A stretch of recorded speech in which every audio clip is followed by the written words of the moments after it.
Guys आप लोग बताना चाहूंगा, आज सीखेंगे प्रॉफिट एंड लॉस। जो स्टॉक मार्केट में आते हैं ना, तो हर किसी का कंसर्न होता है यार कि हमने सीख लिया बैलेंस शीट एनालाइज करना, कंपनी के बारे में, पी रेशियो, पीवी वैल्यू, हर कुछ सीखा, बट उसके बारे में ना हमने कोई वो नहीं सीखा कि प्रॉफिट कितना कर रही है कंपनी, लॉस कितना कर रही है, नेट प्रॉफिट कितना, बिफोर टैक्स कितना प्रॉफिट है कंपनी का, प्लस मार्जिन क्या चल रहा है, एवरीथिंग नहीं पता होता। प्लस कंपनी का नेट सेल्स क्या है, कंपनी वर्क किस तरीके से कर रही है, लास्ट 5 इयर्स में क्या था, लास्ट 1 ईयर्स में क्या है, लास्ट 3 इयर्स में क्या था, एवरीथिंग ना किसी को पता नहीं होता। और जब पता नहीं होता ना, हर कोई सोचता है यार कि कुछ तो ऐसा हो कि पता चले, राइट। एंड पता चले तो बहुत सारी वीडियोस होती हैं और आपको बहुत सारी वीडियोस मिल भी जाएंगी यूट्यूब पे, आप चेकआउट कर सकते हो, राइट, कि आपको प्रॉफिट एंड लॉस कैसे निकालते हैं। बट मैं आपको लेकर के आया हूं कि आपको और भी इजी कैसे बताया जाए, क्योंकि यूट्यूब पे आपको नहीं मिलेगा अभी तक, उसके बारे में बिल्कुल आसान तरीके से, आसान भाषा में, बिल्कुल जैसे कि एक होता है ना कि हमें फाइनेंस नहीं आता, हमें अकाउंटिंग नहीं आती, हमने कॉमर्स नहीं पढ़ा, कुछ भी नहीं पढ़ा, एक नॉर्मल से लाइफ से आए,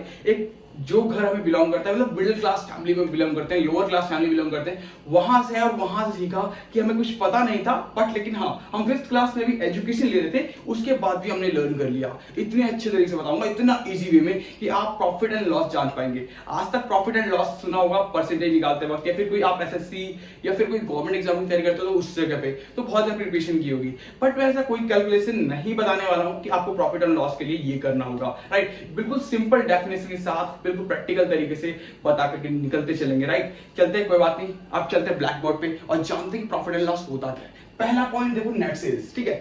पहले जानो प्रॉफिट एंड लॉस क्या होता है। एक कंपनी जो प्रॉफिट करती है एंड एक लॉस, मतलब एक बिजनेस मैंने किया, 100 रुपए का धंधा स्टार्ट किया, 100 रुपए कोई भी बिजनेस स्टार्ट किया, उसमें कितना प्रॉफिट होता है, लाइक 20 रुपए का प्रॉफिट नेक्स्ट ईयर रिटर्न होता है, तो आरओई उसका 20% का आता है। अगर मैंने -20 रुपए का अगर मैंने वो लॉस किया है तो वो मेरा -20% का आरओई होता है, रिटर्न ऑन इक्विटी, जो कि हम ऑलरेडी डिस्कस कर चुके हैं, राइट। अब जानते हैं कि पहला क्या होता है, नेट सेल्स। अब मान लो कि मैंने एक कंपनी खोली XYZ, खोलने के बाद क्या होता है ना कि मुझे उस कंपनी का कोई प्रोडक्ट बनाना होगा, क्योंकि कंपनी ऐसी तो होगी जो कि प्रोडक्ट के ऊपर वर्क करती होगी। बिकॉज अगर कंपनी प्रोडक्ट के ऊपर वर्क नहीं करती तो सेल नहीं होगा, सेल नहीं होगा तो प्रॉफिट नहीं होगा और ना ही लॉस होगा, तो कंपनी वर्क क्या करेगी। और हम जो पैसा दे रहे हैं, हम जो पार्टनरशिप ले रहे हैं, वो बिल्कुल वहां पे कंपनी को इतना कुछ तो सेल करती होगी, राइट। किसी भी चीज में बिजनेस हो सकता है, फाइनेंस हो सकता है, किसी चीज का लाइक ग्रोसरी आइटम्स हो सकता है, किसी तरीके का लाइक आपको एनर्जी सेक्टर हो सकता है, कोई आपको पावर सेक्टर हो सकता है, कोई भी सेक्टर हो सकता है, एफएमसीजी सेक्टर्स हो सकते हैं, बहुत सारे सेक्टर्स हो सकते हैं, बट कंपनी सेल करती है, देन प्रॉफिट जनरेट करती है, पहला डेफिनेशन, राइट। तो देखो नेट सेल्स के बारे में, किसी कंपनी का नेट सेल्स वो मात्रा, लाइक जैसे कि आपने जो अमाउंट, जो प्रोडक्ट बेचा, यानी कि 10 रुपए का उसका मार्कअप प्राइस है, तो देन आपने उसको बेचा मार्केट में, उसके बाद जितने रुपए में बेचा, मतलब 15 रुपए में बेचा, 20 रुपए में बेचा, जो इसकी मार्केट प्राइस है उस हिसाब से आपने सेल किया, जितनी क्वांटिटी सेल करी उसको मिलाकर के कितने रुपए आपने, मतलब कितने रुपए का सामान आपने अपने दुकान से बेचा। यानी कि आपने एक दुकान खोली XYZ, वहां से आपने पूरे दुकान से पूरे 500 करोड़ रुपए की सेल करी, तो 500 करोड़ रुपए का सेल करी आपने दुकान से, जो अमाउंट बिक गया और आपके गुल्लक में आ गया या गुल्लक में नहीं आया, फिर भी आपने उसको ये मान के चला कि अब मुझे ये माल मंगाना है, बिकॉज ये आउट ऑफ स्टॉक हो गया है, तो वो होता है नेट सेल्स। यानी कि आपका पूरा सेल हो गया, प्रॉफिट आया नहीं आया उसको हम बाद में डिस्कस करेंगे, बट हमारा नेट सेल, हमने उस आइटम को बेच दिया, ये हो गया नेट सेल्स, राइट। देखो हमें नेट सेल जाना कि हमें एक दुकान है, जो भी आइटम बेच दिया वो हमारे नेट सेल्स में काउंट होगा। अगर हमने उसका अमाउंट नहीं भी लिया है, हमें नहीं मिला, हमने उधारी में भी दिया है, फिर भी हमारे नेट सेल्स में काउंट होगा, बिकॉज ऑफ दिस, क्योंकि मार्केट लाइक हमारी दुकान से, शॉप से वो माल बिक चुका है, वो नेट सेल्स में आता है, राइट। अब जानते हैं टोटल एक्सपेंडिचर क्या होता है। टोटल एक्सपेंडिचर यानी कि जो एक्सपेंस, जो आपने बिजनेस को यूज करने के दौरान जो भी किया, मतलब उसको लाने का, ले जाने का, माल डिलीवर करके कस्टमर तक पहुंचाने का, बाकी सारी चीजें करने तक आपके जितने भी टोटल एक्सपेंस लगते हैं, यानी कि एक प्रोडक्ट को मैन्युफैक्चर करके उसके ऊपर surcharge like tax, GST, every kind of tax, and उसके बाद जो भी आपका लगता है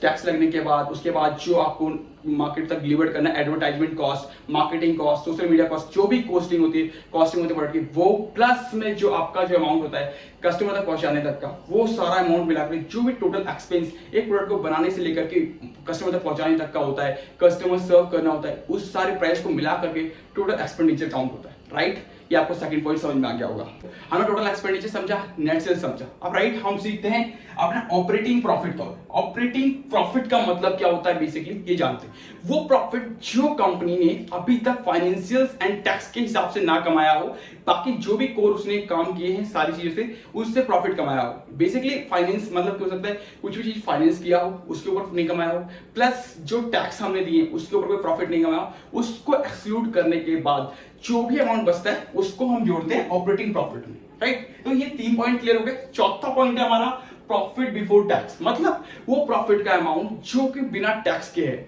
मतलब अभी तक हमने टैक्स नहीं दिया, टैक्स को जो है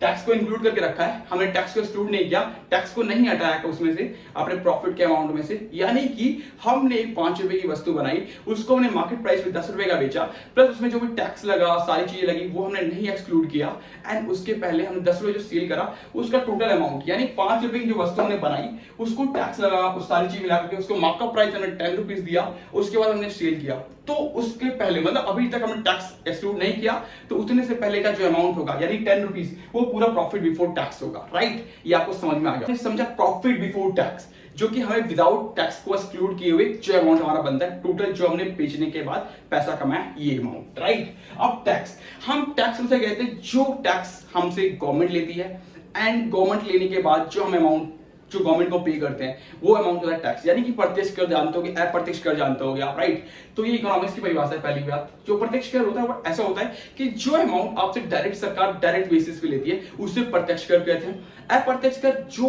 सरकार आपसे नहीं लेती बट किसी के थ्रू लिया जाता है, मतलब एक प्रोडक्ट है उसके थ्रू आपके पास वो टैक्स पड़ता है एंड उसके बदले आप टैक्स पे करते हैं। मान लो पार्ले जी का बिस्कुट है, पार्ले जी का बिस्कुट जो है आप बाई करते हो बट उसका टैक्स आपको लग रहा है कि नहीं दिया, बट वो टैक्स आपने पे किया उसके बदले, और उस टैक्स को जो है लेने का तरीका लगता कि उसको मार्कअप प्राइस में था, प्लस वो दुकानदार से ले लिया, दुकानदार ने आपसे लिया, राइट। ये अप्रत्यक्ष कर होता है, मतलब आपसे सीधे तौर पर नहीं लिया जाता। जैसे कि आपने पेट्रोल लिया, पेट्रोल लेने के बाद क्या होता है कि आपको 100 रुपए के बदले अगर पेट्रोल की एक्चुअल कीमत देखो तो 55 रुपए का है, अगर टैक्स सारे लगा करके भी अगर उसमें जीएसटी ऐड करने के बाद जो अमाउंट बनता है वो 80 रुपीज का बनेगा, बट लेकिन जीएसटी नहीं वहां पे एंड सर्च चार्ज है, बहुत सारे टैक्सेस लगा करके वो अमाउंट आपको 100 रुपए का पड़ता है। तो आपको अप्रत्यक्ष रूप से मतलब डायरेक्ट नहीं मांगा जा रहा बट घुमा फिरा करके आपको लिया जा रहा है, उसे कहते हैं अप्रत्यक्ष कर। यानी प्रत्यक्ष कर अप्रत्यक्ष कर आपको क्लियर हो गया होगा, उसे कहते हैं टैक्स। टैक्स जो आप पे करते हो तो सैलरी से पे करते हो, प्लस जो आइटम आप बाई करते हो सारी चीजें करते हो उसमें भी आप टैक्स पे करते हो। तो इस देखो अभी तक हमने समझा टैक्स भी समझ लिया, अब जानते हैं नेट प्रॉफिट।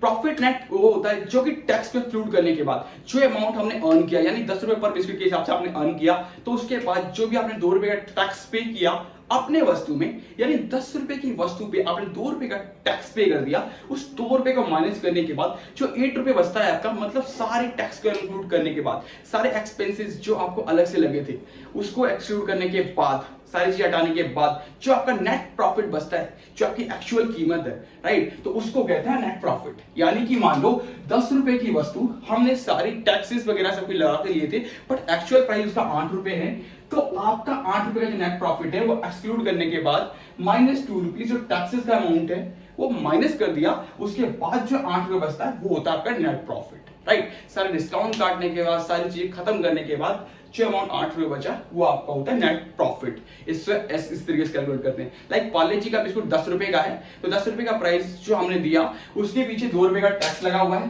प्लस उसी के ऊपर उसने डिस्काउंट भी जोड़ करके सब कुछ मिलाकर 2 रुपए का कॉस्ट बनता है, प्लस 8 रुपीज जो है उसका एक्चुअल प्राइस होना चाहिए, तो 8 रुपीज का मेरे को नेट मार्जिन मिलेगा। तो यानी बेचने के बाद जो प्रॉफिट हमें हो रहा है 8 रुपए का, वो प्रॉफिट हमारा होगा, राइट। ये 8 रुपए का कैलकुलेट होकर के आपको नेट प्रॉफिट 8 रुपए माना जाएगा। आप 10 रुपए कमा रहे हैं, फिर भी 2 रुपए आपका टैक्स हो सकता है, उसमें डिस्काउंट आपने दिए, सारी चीज मिला करके वो 2 रुपए आपके माइनस हो जाएंगे, उसे कहते हैं नेट प्रॉफिट, ठीक है। अब जानते हैं एडजस्ट ईपीएस का होता है। अब एडजस्टेड ईपीएस का मतलब होता है अर्निंग पर शेयर, यानी कि अर्निंग ईपीएस का मतलब बेसिकली होता है earning per share. Earning per share को आप सीधे समझ सकते हो कि यानी कि एक जो शेयर प्राइस है, राइट, एक जो शेयर का कॉस्ट है, शेयर प्राइस जो है मार्केट में, उसकी पर शेयर की अर्निंग क्या है, उसे कहते हैं earning per share. Earning per share करने का निकालने का फॉर्मूला बता दिया था मैंने, मार्केट प्राइस डिवाइड बाय आपका जो भी प्राइस चल रहा है मार्केट में करंट शेयर का, उसके हिसाब से निकाल सकते हैं। एंड आप उसको देखोगे तो नेट प्रॉफिट को डिवाइड करोगे मार्केट से, मार्केट के फंड से, तो भी आपका अर्निंग पर शेयर आ जाएगा। बहुत सारे फॉर्मूले बताए हैं ऑलरेडी, आप जाके चेकआउट कर सकते हो, कोई दिक्कत नहीं। और यहाँ तक आए तो आई थिंक वीडियो अच्छी लगी हो तो लाइक कर लीजिएगा, शेयर कर लीजिएगा। Thank you so much guys. And अभी पूरा समझ लीजिए। तो एडजस्टेबल ईपीएस होता है, मतलब जो नेट प्रॉफिट से जो मार्जिन निकाल करके एडजस्टेबल ईपीएस होता है। यहाँ पे जो आपको बिल्कुल निकलता है वो ईपीएस का प्राइस कुछ भी हो सकता है, 81 रुपीज, 20 रुपीज, जो भी अर्निंग पर शेयर आपको पर एनुअल के हिसाब से कमा रही होगी कंपनी, वो आपका अर्निंग पर शेयर होगा, राइट। एंड ये चीज आपको कैश फ्लो में कैसे रिलेट करता दिखता है वो भी बताऊंगा डिटेल्स में। नेक्स्ट वीडियो आपको कैश फ्लो के ऊपर मिलेगी। वीडियो अच्छी लगी हो तो लाइक कर लीजिएगा, शेयर कर लीजिएगा, और चैनल पे पहली बार आए तो प्लीज सब्सक्राइब करना ना भूलिए। Thank you so much guys and love you all.